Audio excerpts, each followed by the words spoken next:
Hello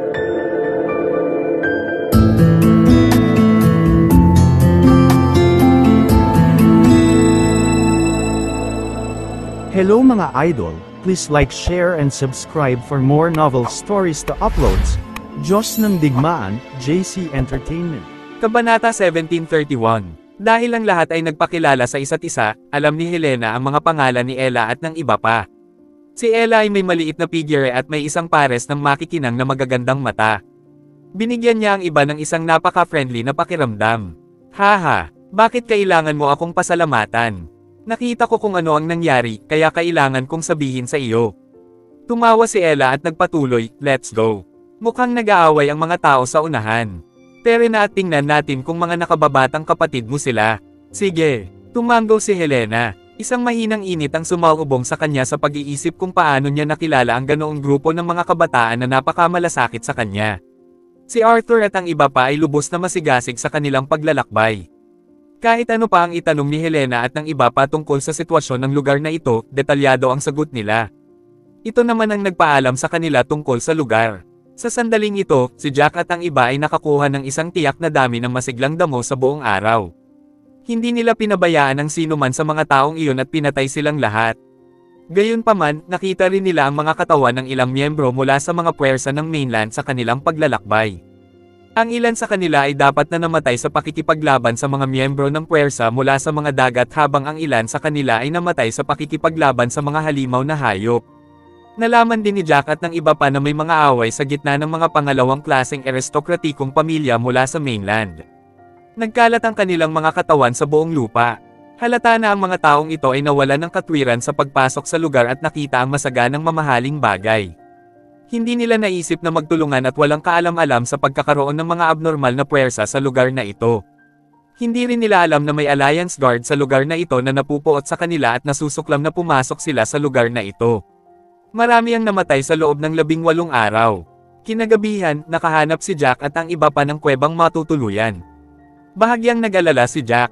Ang lahat ay naging abala sa pagkuha ng mga mahahalagang bagay sa pagpasok na ang ilan sa kanila ay walang ideya na ang isang alliance guard ay nabuo dito upang tukuyin tayo. Ang hinaharap na paglalakbay ay mahirap, at ang ating lakas ay hihina kung ang ating mga tauhan ay mababawasan. Ngumiti ng mapait si Nash. Ano pa ba ang magagawa natin? Ganito ang mundo, at ang mga malalakas ang may kakayahan. Higit pa rito, maraming tao ang hindi pa nakakita ng 3rd grade spirited grass sa labas. Ang lugar na ito ay hindi lamang may 3rd grade spirited grass, kundi mayroon ding mga 4th grade. Paanong hindi sila kontento sa kanilang puso? Paanong hindi sila mababaliw dito? Tingnan ang mga elder mula sa Hall of Divine Royal, inaasahan nila ang pagkamatay ni Hallmaster Matthew sa sandaling makapasok sila sa pinakamataas na antas ng Diyos upang sila ay maging susunod na Hallmaster. Ang nakangiting si Alejandro ay tumawa, haha, Angus Mosley ay isang biro at iniisip na siya ay makapangyarihan matapos makapasok sa ikalawang baitang Ultimate God level. Hindi kailanman sumagi sa isip niya na maging Hallmaster ng Hall of Divine Royal. Gusto niyang pamunuan ang lahat ng puwersang pumasok sa lugar na ito at gusto niyang magpasakop ang lahat sa kanya. Sa palagay ko ay dapat kong ipagpatuloy na subukan ang paglilinang ng mga pangatlong baitang intermediate na table task. Sa kabutihang palad, mayroon akong isang maliit na bilang ng mga pangatlo at ika-4 na baitang na mga remedyo ng tableta sa ngayon. Sa huli, mapait na ngumiti si Jack at inilabas ang kanyang pill furnace gamit ang pitik ng kanyang kamay. Pagkatapos ay inilabas niya ang mga sangkap para sa paglilinang ng mga 3rd grade intermediate na table task at sinimulang linangin ang mga ito. Kabanata 1732. Siyempre, ang paglilinang ng mga pangatlong baitang intermediate na table task ay malayong mas mahirap kumpara sa pangatlong baitang elementarya na mga table task. Maraming beses nang sinubukan ni Jack sa nakaraang buhay, kaya alam niya ang lasa ng kabiguan. Habang nililinang niya ang mga table task sa buong gabi, ang antas ng kanyang kahusayan ay bumuti kumpara sa kung ano ang mayroon siya kahapon. Muntik siyang magtagumpay sa kanyang unang pagtatangka at nabigo lamang noong nabuo niya ang tableta. Hindi lang si Jack ang nabigo, ang iba ay medyo naawa din. Pagkatapos ng lahat, ang mga sangkap na nasayang sa bawat kabiguan ay sapat na upang malungkot ang lahat. Ayos lang. Medyo marami na kaming nakikitang improvements dito, kaya huwag mo nang ipilit ang sarili mo. Nasa tender stage ka na, pero nag-improve ka ng husto. Si Selena, na nakaupo sa gilid, ay nakaramdam ng kirot sa kanyang puso nang makita niyang natatakpan ng makintab na pawis ang noo ni Jack. Pagkatapos ay sinubukan niyang payuhan si Jack. Huwag kang mag-alala, kaya ko ito. Kung tutusin, ang aking husay sa pakikipaglaban ay bumuti, at ang aking lakas ng pag-iisip ay tumaas. Ang bilis ng ikatlong baitang elementarya na tableta ay walang naitutulong sa aking kasalukuyang kahusayan sa pakikipaglaban, dahil wala itong ibinibigay kundi isang mabagal na pagtulak sa aking katapangan. Sa kabilang banda, kung ako ay may kakayahang maglinang ng isang pangatlong baitang elementarya ay makakaranas ako ng isang malayong antas ng intermediate na resulta. Napatingin si Jack kay Selena na nakatayo sa gilid. Alam niya na kung ipagpapatuloy niya ang paglilinang ng mga table tasks sa elementarya sa ikatlong baitang, ang kanyang husay sa pakikipaglaban ay magtataas lamang ng isa pang antas dahil siya ay nasa ika-4 na baitang Ultimate God level. Bagamat sapat na iyon para itaas ang inggit ng iba, hindi siya nasisiyahan. Naunawaan niyang mabuti na ang hinaharap ay may mga potensyal na banta. Kahit na naabot na niya ang pang-4 na baitang pang-Diyos na antas, ang pakikipagkite sa mga nasa ika-7 baitang pang-ibabaw na antas ng Diyos ay hindi makakapagpahirap sa kanya. Lahat ng iyon, pero pakiramdam niya ay hindi pa rin sapat. Matapos maging matatag ang kanyang kaharian, ang kanyang husay sa pakikipaglaban ay tataas ng 2 antas ng walang putol kung makakainom siya ng mga 3rd grade intermediate na table tasks sa hinaharap. Kung nangyari iyon, siya ay nasa 6th grade Ultimate God level, at ito ay isang piraso ng cake upang patayin ang mga nasa 7th grade o 8th grade Ultimate God level. Hindi siya manganginig kung haharapin niya ang mga nasa 9th grade Ultimate God level pagkatapos noon. Higit pa rito, nagpa siya si Jack na tulungan si Selena na iangat ang kanyang spell. Kinailangan niyang pataasin ng mabilis ang kanyang level ng cultivation pills para doon, at makumplito lamang niya ang kanyang pangako kung ang antas ng kanyang cultivation pill ay patuloy na tumaas. Pagkatapos niyang tiyakin sa kanila, kinuha ni Jack ang isa pang hanay ng mga sangkap gamit ang pitik ng kanyang mga kamay at inulit ang kanyang ginawa.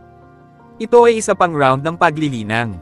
Dapat sabihin na ang mga talento ni Jack sa paglilinang ng mga table tasks ay magiging sanhi ng labis na paghanga sa kanya ng unang elder ng pamilya Cabello na si Kevin Cabello. Kahit na nabigo siya sa tuwing nagtatanim siya ng mga table tasks, napansin nila na nagsimula siyang bumuti sa bawat pagtatangka ng paglilinang ng tableta. Ito ay alinman sa kanyang pagkakahawak ng apoy o sa mga tuntunin ng paglilinis ng solusyon ng tableta. Malapit na ako! Malapit na ako! Nabigo rin ang pangalawang tableta, ngunit kumislap ang kislap ng pananibik sa mga mata ni Jack. Talagang magtatagumpay ako kung magbibigay ako ng higit na pansin sa susunod. Talaga, haha, sige. Kinakabahan kami para sa iyo habang pinapanood ka namin, ngunit sa tingin ko ay gagana ito ngayon, at tiyak na matatapos mo ito. Nakakurbo ang labi ni Daniela habang nakaupo sa malayo. Sa lahat ng oras na ito ay nakatingin siya kay Jack at pinagmamasdan siya habang naglilinang ng mga table tasks. Nagdala ito sa kanya ng labis na kagalakan tulad ng ginawa niya. Splendid! Sinong mag-aakala na makukuha mo ito sa ganoong kaikling panahon? Kabanata 1733. Tumanggaw si Nash bilang kasiyahan bago maingat na sinabi kay Jack, sa palagay ko ay dapat kang magpahinga sa buong gabi at ipagpatuloy ang pag-aaral sa pagtatanim bukas. Alam kong magtatagumpay ka bukas ng gabi. Pare, wala kang dapat alalahanin tungkol sa akin. Magpahinga muna kayo para madagdagan ng lahat ang kanilang husay sa pakikipaglaban. Kailangan ko lang magpahinga ng kalahating oras para gumaling bago isipin kung ano ang nangyari sa aking paglilinang. Alam kong magtatagumpay ako sa susunod. Hindi ko iniisip na hindi ako makakapagtanim ng isang tableta ngayong gabi. Sa wakas ay nakakita na si Jack ng pag-asa at medyo nasiyahan sa paglilinang ng mga table tasks noong gabing iyon. Paano niya pipiliing magpahinga sa gabi? Sa bagay, ang paglilinang ng mga table tasks ay umasa sa damdamin ng isang tao. Kung sila ay naruroon, ang paglilinang ay magiging lalong makinis na may malaking pagtaas ng pagkakataon. Wala ni isa sa kanila ang nagpatuloy sa pagkumbinsi kay Jack nang makita nila kung gaano siya kapersigido. Kaya, ang iba ay nagsimulang magsanay ng tahimik sa malapit. Matapos magpahinga ng ilang oras, inilabas ni Jack ang ikatlong set ng mga sangkap. Pagkatapos ay huminga siya ng mabigat bago niya sinimulang painitin ang kanyang peel furnace at ipinagpatuloy ang paglilinang ng tableta. Unti-unting lumipas ang oras, at makalipas ang halos isang oras, ngumiti si Jack. Dahan-dahan niyang itinaas ang kanyang kanang kamay bilang isang perpektong bilugan na tableta na may mahinang amoy na karaniwang lumilipad paitaas ang isang tableta na lumulutang sa kanyang harapan. Haha, nagawa ko na, sa wakas nagawa ko na.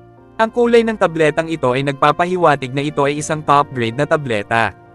Hindi masama, hindi masama. Tiningnan ni Jack ang tableta sa harap niya, at excitement ang nakasulat sa buong mukha niya. Sa wakas siya ay isang hakbang na mas malapit sa paglilinang ng mga tabletang pang-apat na baitang. Dahil kaya niyang magtanim ng mga 3rd grade intermediate na table tasks, si Nash at ang iba pa ay makakainom ng mga 3rd grade na intermediate na table tasks sa hinaharap. Iyon ay lubos na nakinabang sa lahat sa mabilis na pagtaas ng kanilang husay sa pakikipaglaban. Maaaring sabihin na ang tagumpay ni Jack sa pagiging isang 3rd grade intermediate alchemist at ang tagumpay ng paglilinang ng tabletang ito ay hindi kapani-pani walang mahalaga. Hindi ka pani-paniwala. Ito ay hindi ka pani-paniwala. Talagang sanay ka dito, young Master Jack. Nagawa mo na rin sa wakas. Halos sumayaw si Alejandro sa tuwa. Talagang master ka sa mundo ng paglilinang ng tableta. Hindi, dapat ikaw ang cream of the crop. Hindi pa ako nakakita ng taong may ganoong bilis ng pag-unlad. Haha, maganda ito. Hanggat magtagumpay ka sa unang pagkakataon, magagawa mong magtagumpay sa pangalawang pagkakataon. Pagkatapos nito, kailangan na lang ni Young Master Jack na maghanap ng mga sangkap na kailangan para linangin ang partikular na tableta na ito at patuloy na mag-cultivate upang madagdagan ang posibilidad na magtagumpay. Masusubok mo lang ang mga 3rd grade premium na table task kapag tumaas ang posibilidad na magtagumpay ka sa ika-4 na grado. Sa hinaharap, maaari kang maging grade 4 at maging grade 4 ka pa, alchemist. Si Kenneth, Titus, at ang iba ay masayang-masaya para kay Jack. Ano ang pumihil sa pamilyang puti na bumangon kasama ang isang mahusay na alchemist tulad ni Jack sa kanilang hanay? Mukhang magkakaroon ng espesyal na posisyon ang pamilyang White sa lugar na ito sa hinaharap. Samantala, ang medyo may edad na lalaki na nakaupo sa sulok ay bahagyang umiling nang kumawala ang isang alon ng aura bago niya ito mabilis na binawi. Lahat ay labis na interesado kay Jack at sa kanyang tagumpay na wala ni isa sa kanila ang nakapansin sa aura ripple. Gayunpaman, naramdaman ni Jack ang alon ng aura nang lumingon siya at sumimangot. Napakagandang gabing ito na may dalawang masasayang okasyon.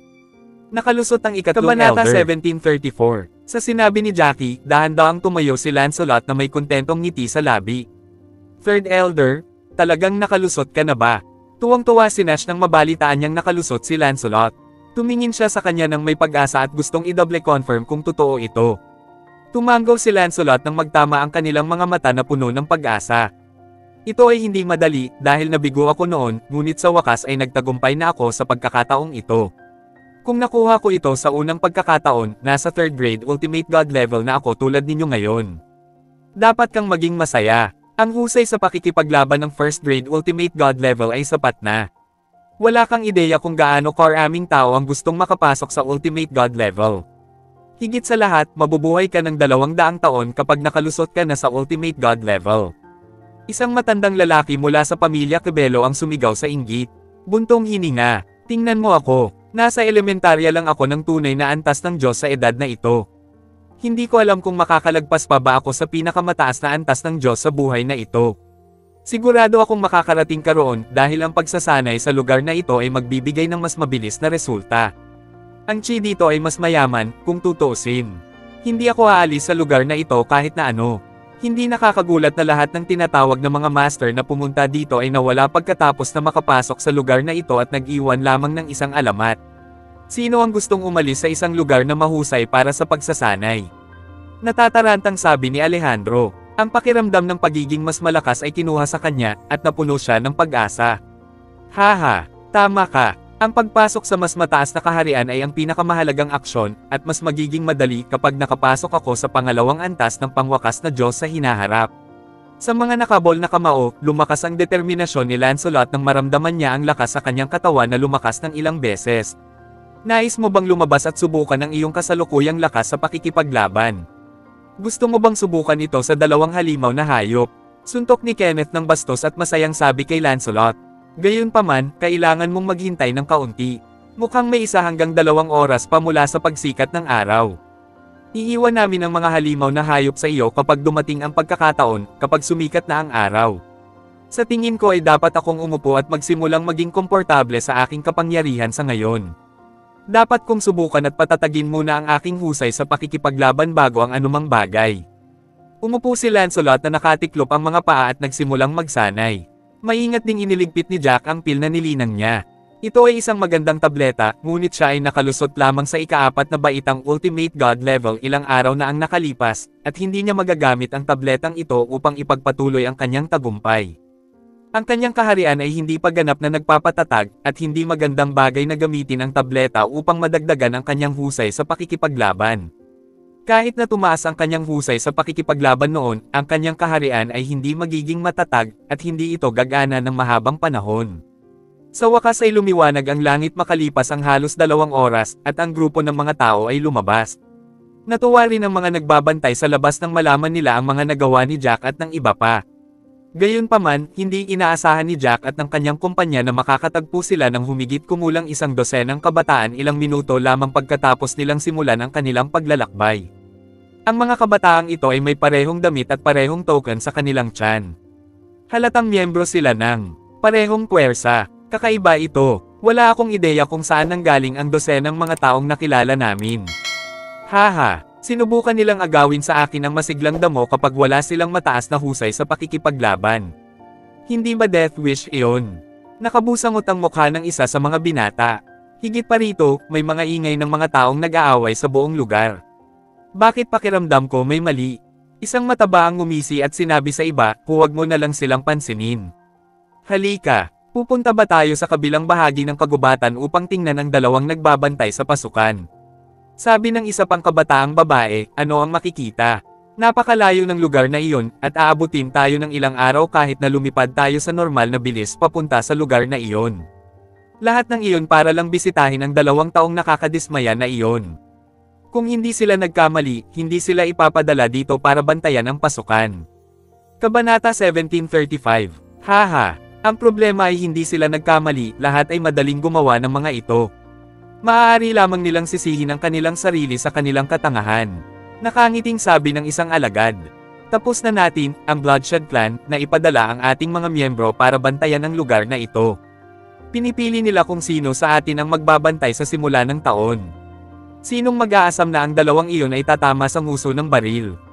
Nawala ang ngiti sa mukha ng binata, gayunpaman, nang matapos siya, lahat ay dahil nakita niya ang isang grupo ng mahigit 1,000 tao sa harapan nila. Napahinto si Jack at ang iba pa na parehong nagulat nang mapansin ang kabilang partido. Bakit ang daming tao dito? Nakakunot ang noo ng mataba na nasa tapat nila habang pinag-aaralan si Jack at ang kumpanya niya. Nataranta, ang mataba ay bamulong, hindi tama iyan. Hindi pa natin nakita ang mga token sa kanila. Pagkatapos ay may naisip ang isa sa mga babaeng disipulo at napabulalas, hindi tama ito. Ang mga taong ito ay hindi mula sa lugar na ito. Maaaring sila ay mula sa abandonadong lugar. Huminga ng malalim ang mga disipulo mula sa Bloodshed Clan at iniisip kung mali ba ang narinig nila. Young Master Jack, tapos na tayo.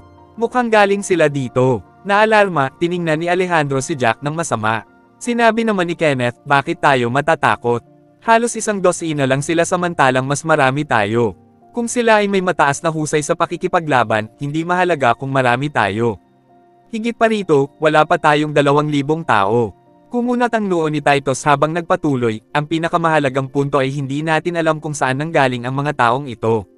Miyembro rin ba sila ng 9 Army tulad ni Ella Lavenge?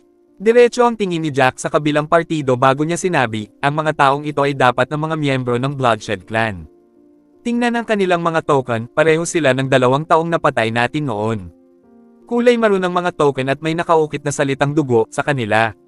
Sandaling huminto si Jack bago siya nagdagdag, gayunpaman, sa hitsura ng kanilang pananamit at edad, dapat silang mga disipulo ng Bloodshed Clan, at maaaring wala silang mataas na lakas sa pakikipaglaban. Marahan ang palitan ng mga salita sa isa't isa sa takot na marinig ng kalabang grupo ang kanilang usapan. Itinutok ng babaeng disipulo ang kanyang espada kay Jack at sa grupo nito habang nagtatanong, bata, paano ka nakapasok sa lugar na ito? Nasaan ang 2 disipulo mula sa ating sekta na nagbantay sa pasukan? Naisip ito ng mataba at agad na sinabi, Senior Sister Rowan Zander, napansin naming may kakaiba sa kagubatan dahil may mga ingay ng labanan. Mukhang mas marami pa rito ang mga taong pumasok. Sumagot si Rowan, magiging mahirap kung ganoon. Maaaring marami pa kung saan nanggaling ang mga ito. Tiyak na pinalibutan at nilusob nila ang 2 junior disciples na iyon o nakataka sa kanila. Sa palagay ko, dapat nating patayin ang mga taong ito at iwanan ang ilang tao upang bantayan ang panlabas na bahagi ng kagubatan upang maiwasan silang makatakas. Ang iba ay dapat na agad na bumalik upang ipaalam sa mga matatanda ang nangyayari sa ating sekta. Kabanata 1736, pigilan mo silang lahat. Nabigla si Jack sa sinabi ni Rowan. Agad niyang sinenyasan ang lahat na kumilos gamit ang kanyang kamay. Whoosh whoosh whoosh. Kasunod ng utos ni Jack, ang iba ay agad na lumipad palabas upang palibutan ang 12-12 ng mga disipulo ng Bloodshed Clan, kabilang si Rowan. Bahagyang nagulat si Rowan at ang iba pa nang makita nila ito.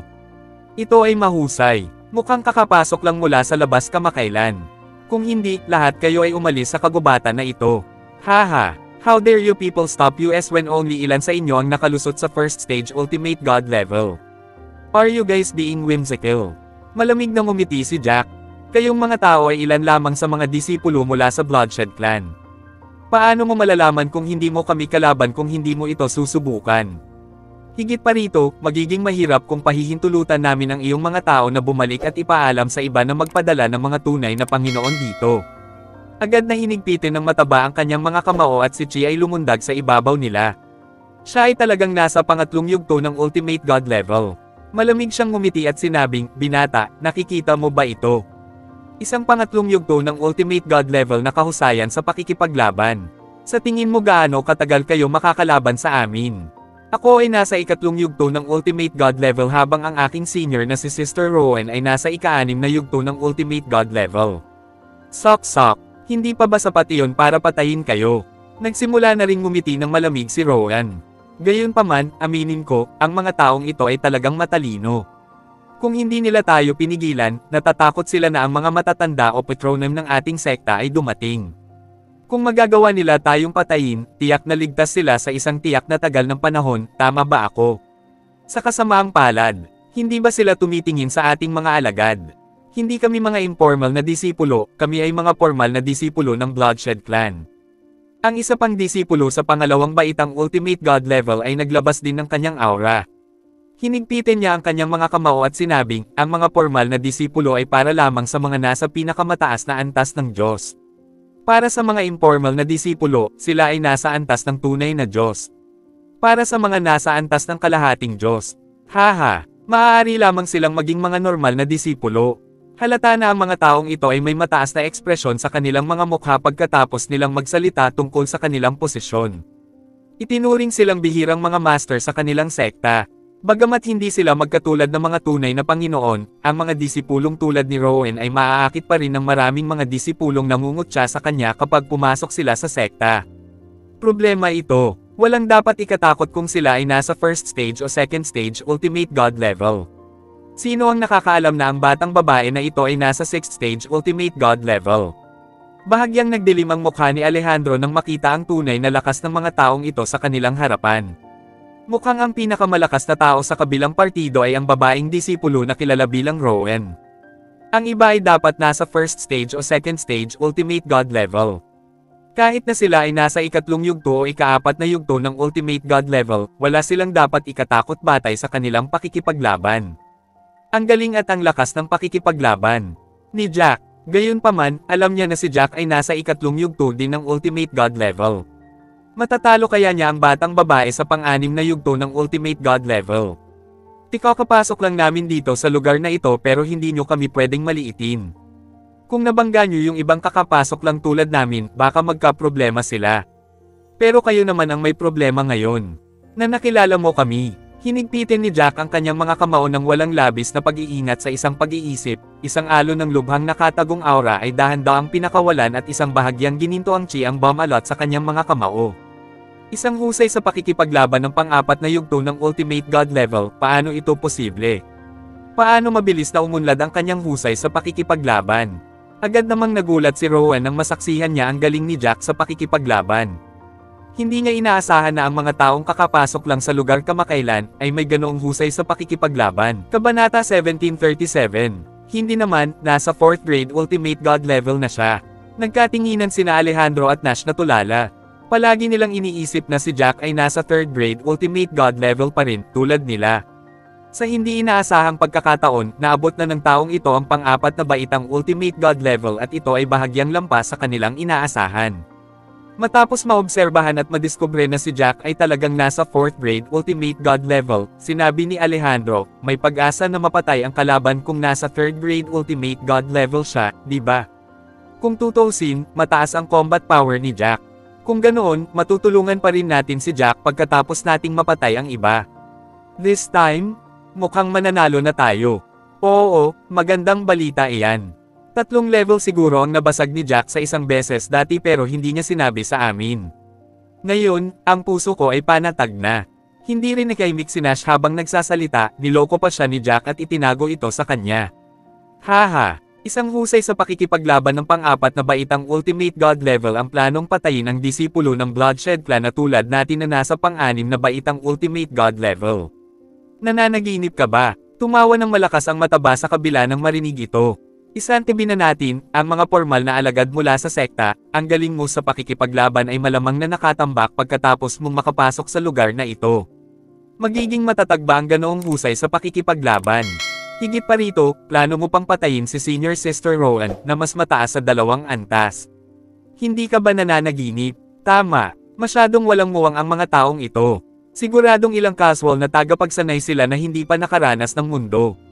Nakangising sabi din ng isa pang lalaking disipulo. Tigilan mo na ang pakikipag-usap sa kanila ng walang kaparerekon. Iwanan mo ang binatang ito para sa akin at maaari mong patayin ang iba para sa akin. Let's make it a quick battle, understand? Tinitigan ni Rowan si Jack na may malamig na ekspresyon sa mukha. Mukhang matagal na kayong nandito, maybe days and even months.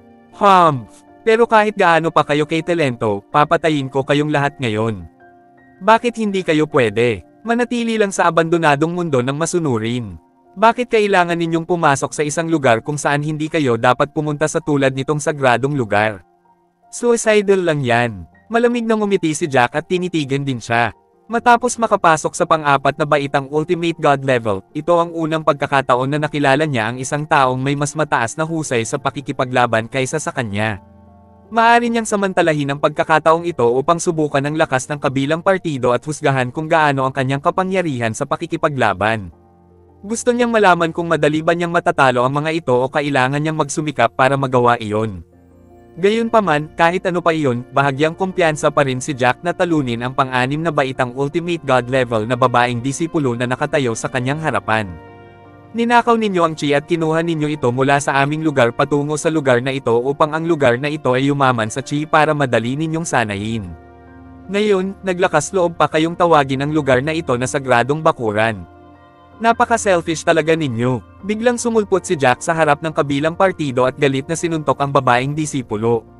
Marami ka talagang alam pero mga nanghihimasok ka. Sa simula, maganda ang buhay namin dito. Dahil hindi kayo kumbinsido, lumaban tayo, at mabubuhay ang pinakamatibay. Hindi sumuko ang babaeng disipulo. Pagkatapos niyang magsalita, ang chi sa kanyang mga kamao ay lumundag palabas at direktang sinalubong niya ang suntok ni Jack. Kabanata 1738. Boom! Nagsalubong ang magkabilang kamao at maririnig ang isang malakas na putok. Isang malaking pagbabago bago din ang enerhiya mula sa kung saan nagtagpo ang dalawang kamao. Ay imposible. Naramdaman ni Rowan na may mali nang magsalubong ang kamao niya kay Jack. Nakakakilabot ang kapangyarihang nagmumula sa kamay ni Jack at napakalakas nito hanggang sa hindi na niya kayang pigilan. Talagang hindi siya makapaniwala na ang lakas ng isang tao sa pang-4 na yugto ng Ultimate God level ay mas malakas kaysa sa kanya na nasa ika-6 na yugto ng Ultimate God level. Bang! Nang matapos siyang magsalita, hindi na nakayanan ni Rowan. Siya ay pinalipad pa atras at lumipad ng halos 100 talampakan ang layo bago niya halos mapatatag ang sarili. Hindi niya maiwasang makatikim ng matamis na sarap sa kanyang lalamunan at bumuhos ang isang bibig ng dugo. Lubhang namutla ang mukha niya. Masama ito, Senior Sister Rowan. Ilan sa kanila ay nasa pangatlong baitang Ultimate God level. Sa oras na ito, nagsimula na ring sumigaw ng malakas ang iba pa niyang junior na mga kapatid. Inisip nila noong una na napakadaling patayin ang mga nanghihimasok na ito. Gayunpaman, natuklasan nila pagkatapos ng unang pakikipag-ugnay na mayroong hindi lamang mga Panginoon sa antas ng Diyos sa unang baitang sa kanila, mayroong ilan na nasa pangatlong baitang ultimate na antas ng Diyos. Haha, ngayon mo lang nalaman ang tungkol dito. Huli na, tumawa si Alejandro at direktang hinampes ng suntok ang isang lalaki sa first stage ultimate God level sa lupa. Ang mga butil ng alikabok ay lumipad mula sa lupa at malubhang nasugatan ang kanyang kalaban. Masyadong malakas ang lalaking ito ngunit matitikman niya ang aking martial skills. Ang lakas niya ay napakalakas, ngunit ang kayamanan ng chi sa kanyang katawan at ang kanyang martial skills ay maaaring hindi kasing lakas ng sa akin. Si Rowan ay may hindi tiyak na tingin sa kanyang mga mata at napalibutan sila at ang kanyang mga junior ay hindi na makatagal sa buhay nila. Inilabas ni Rowan ang isang espada gamit ang isang pitik ng kanyang kamay habang iniisip niya ito at direktang iwinagayway ito pasulong. Nakita ni Jackie na nagsimula ng gumamit ng martial skills ang kabilang partido at hindi siya nang ahas na mag-react ng walang ingat. Gamit ang pitik ng kanyang palad, inilabas niya ang kanyang espada at itinurok dito ang chi bago hamampas. Whoosh whoosh! Dalawang kakilakilabot na laslas ang nagtagpo sa isa't isa makalipas ang ilang sandali. Pagkatapos, isang kakilakilabot na dagandong na tunog ang maririnig. Boom! Ang hindi inaasahan ni Rowan ay nagawa lamang ng kanyang pag-atake na labanan ang pag-atake ni Jack sa napakaikling panahon bago tuluyang natalo ang pag-atake. Hindi nagtagal, ang pag-atake ni Jack ay nagpatuloy sa paglalakbay at dumiretso sa kanya. Ang pag-atake ay dumating sa harap niya sa isang iglap. Imposible ito. Paano ko hindi matatalo ang isang taong kagagaling lang sa abandonadong mundo?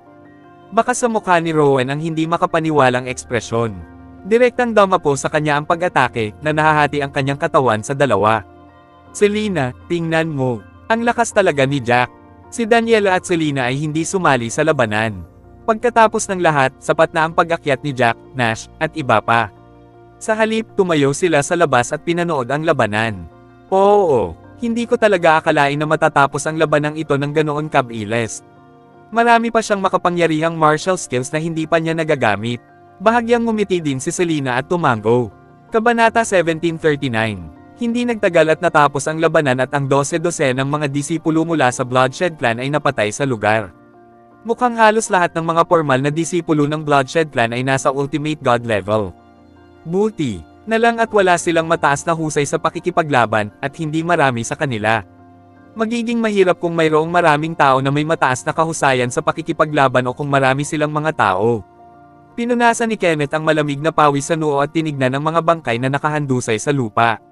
Bumaba din si Jack at kinuha ang singsing ni Rowan bago niya sinabi, siguro kung may anumang kayamanan sa singsing ng disipulong ito. Pagkatapos mag-obserba ng ilang sandali, nakahanap talaga siya ng napakagandang 3rd grade intermediate martial skill, Twin Dragon's Fist.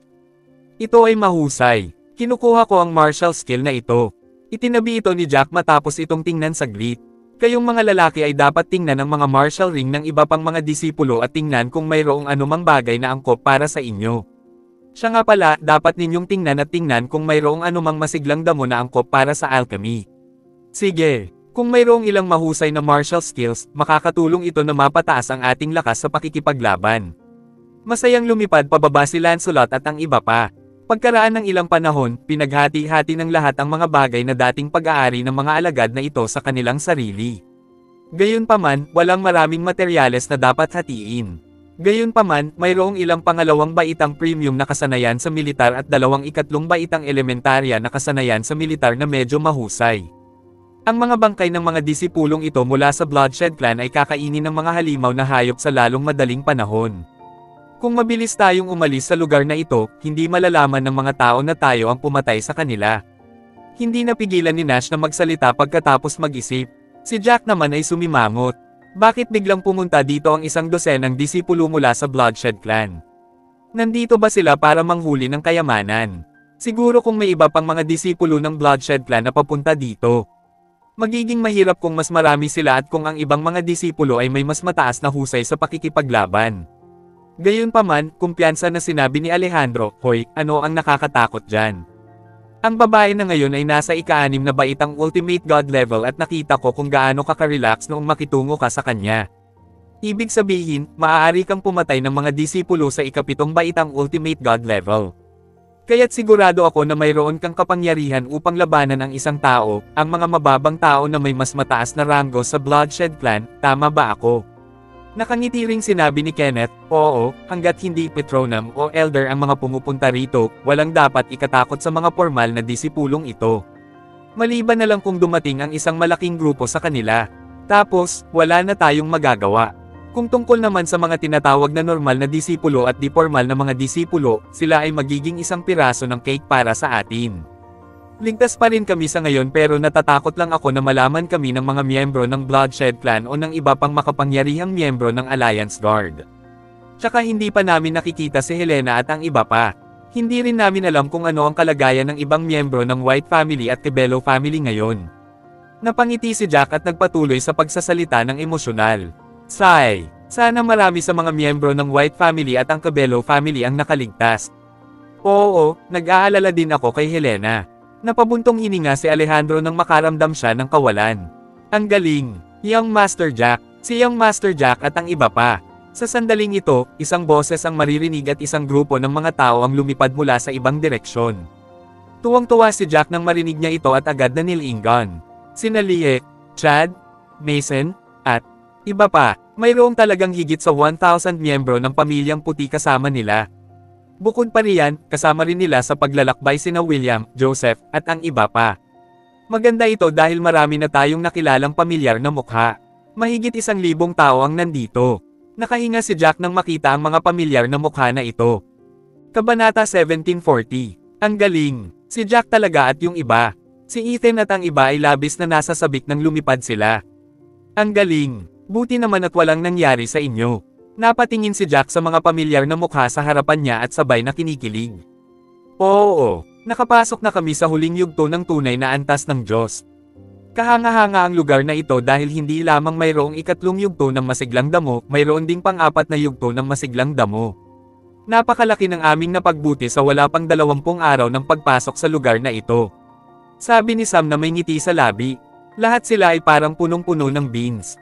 Ganun ba? Mahusay. Nakikita ko na lahat ay nag-improve ng husto. Mabuti na lang at naabot na nina Abner at Ethan ang intermediate stage ng tunay na antas ng Diyos. Tumanggaw si Jack bilang kasiyahan. Ang kanilang husay sa pakikipaglaban ay halatang bumuti ng husto kumpara sa dati. Kung ipagpapatuloy nila ang pagsasanay sa lugar na ito, magkakaroon sila ng pagkakataong makalusot sa pinakamataas na antas ng Diyos sa lalong madaling panahon. Lahat ng tao ay gumawa ng kaunting improvement ngunit marami na rin kaming nakitang pagkamatay sa aming paglalakbay. Ilang araw na ang nakalipas, natuklasan namin ang mga bangkay ng ilang miyembro ng White family. Mukhang pinatay sila ng mga miyembro ng pamilya Lagorio at Hall of Divine Royal. Hindi nagtagal ay may naisip si Nikini at sinabi sa lahat na may pagkasimangot sa mukha. Papatayin ko talaga ang mga taong iyon mula sa Hall of Divine Royal at Cloud Sky Sect. Malamig na yumuko si Jack at hinigpitin ang kamao sa sinabi nito. Sino ang mga taong ito? Hindi nagtagal ay natuklasan ni Ethan ang mga bangkay sa sahig at bahagya siyang nataranta. Halatang napagtanto niya na hindi ito isa sa mga puwersang pumasok sa lugar mula sa pagtingin sa kasuotan ng mga ito. Buntong hininga, mahabang kwento. Halika, pag-usapan natin ito sa ating paglalakbay.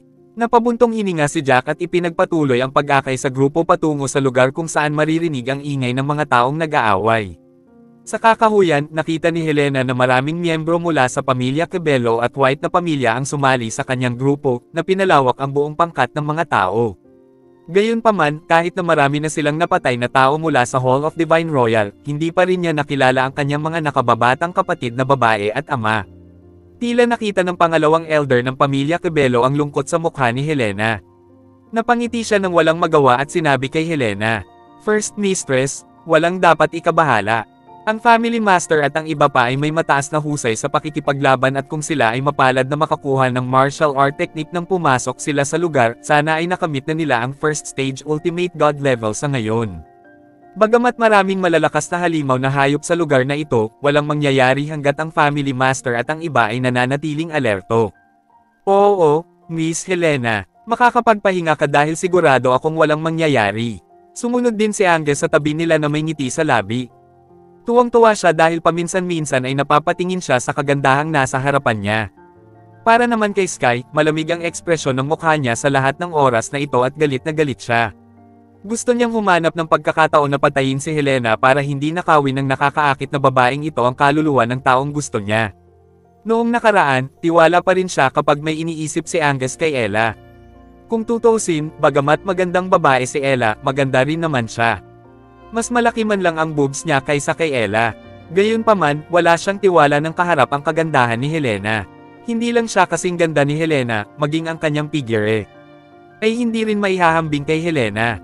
Kahit paano niya ikumpara ang sarili kay Helena, mabibigo pa rin siya. Please subscribe and hit the notification bell for more novel stories. JC Entertainment.